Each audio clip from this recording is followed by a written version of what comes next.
छोटी छोटी भक्ति कथाओं में और प्रभु के नाम जाप की धुन में रम जाए। आइए ईश सानिध्य में खो जाए। द्रौपदी महाराजा ध्रुपद की अयोनिजा पुत्री थी, यानी कि उनका जन्म यज्ञ कुंड से हुआ था, इसलिए उनका नाम यज्ञसेनी भी था। उनका शरीर कृष्ण कमल जैसा कोमल और सुंदर था, इसलिए उन्हें कृष्णा भी कहा गया। पूरे ब्रह्मांड में उनका रूप और लावण्य अनुपम एवं अनोखा था। स्वर्ग की अप्सराएं भी उनके अलौकिक सौंदर्य के सामने फीकी पड़ जाती। इनके जन्म के समय एक आकाशवाणी हुई थी। देवताओं का कार्य सिद्ध करने के लिए एवं अहममानी क्षत्रियों के संहार के लिए ही इस कन्या का जन्म हुआ है। इसके द्वारा कौरव बहुत भयभीत होंगे और उनका विनाश निश्चित होगा। यही थी वो आकाशवाणी। द्रौपदी का स्वयंवर रचा गया और अर्जुन ने लक्ष्य भेद करके द्रौपदी को 5 पांडवों के लिए प्राप्त कर लिया। विभिन्न दिव्य कारणों से द्रौपदी पांडवों की पत्नी बनी। पांचाली ने अपनी विनम्रता, सुस्वभाव और प्रेमपूर्ण व्यवहार से सभी पांडवों को प्रसन्न किया।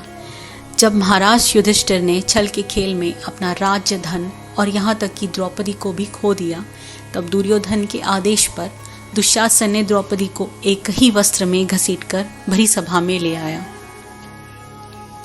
सभा में रोती बिलखती द्रौपदी ने सदस्यों से उसकी रक्षा करने की प्रार्थना याचना की, पर किसी पर उसका असर नहीं हुआ, क्योंकि कपटी दुशासन ने भरी सभा में पांचाली को निर्वस्त्र करने की ठान ही ली थी।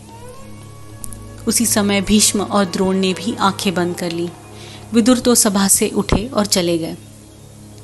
जब द्रौपदी हर तरफ से निराश हो गई तो उसने अपने परम सखा श्री कृष्ण को स्मरण किया और कष्टी स्वर में पुकारा, हे कृष्ण, हे गोविंद, क्या आप नहीं जानते कौरवों द्वारा मुझे अपमानित किया जा रहा है। मुझ अबला को इन कौरवों से बचाइए, मेरा उद्धार कीजिए। मुझे अपने प्राणों से बढ़कर अपनी लाज हरण होने से पहले मुझे बचा लीजिए वासुदेव, मुझे बचा लीजिए। श्री कृष्ण तो अपने भक्तों को कभी निराश नहीं करते। द्रौपदी तो फिर भी उनकी सखी थी।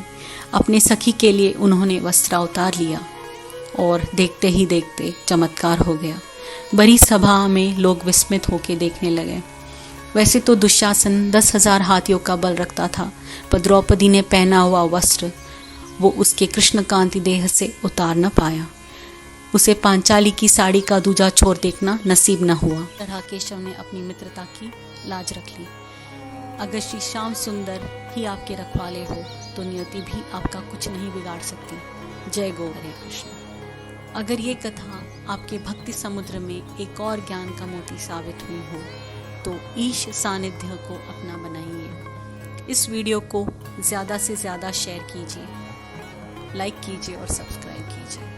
यही हम आपका आशीर्वाद समझ के इस सनातन कार्य को आगे बढ़ाएंगे। धन्यवाद। हरिओम। हरे कृष्ण।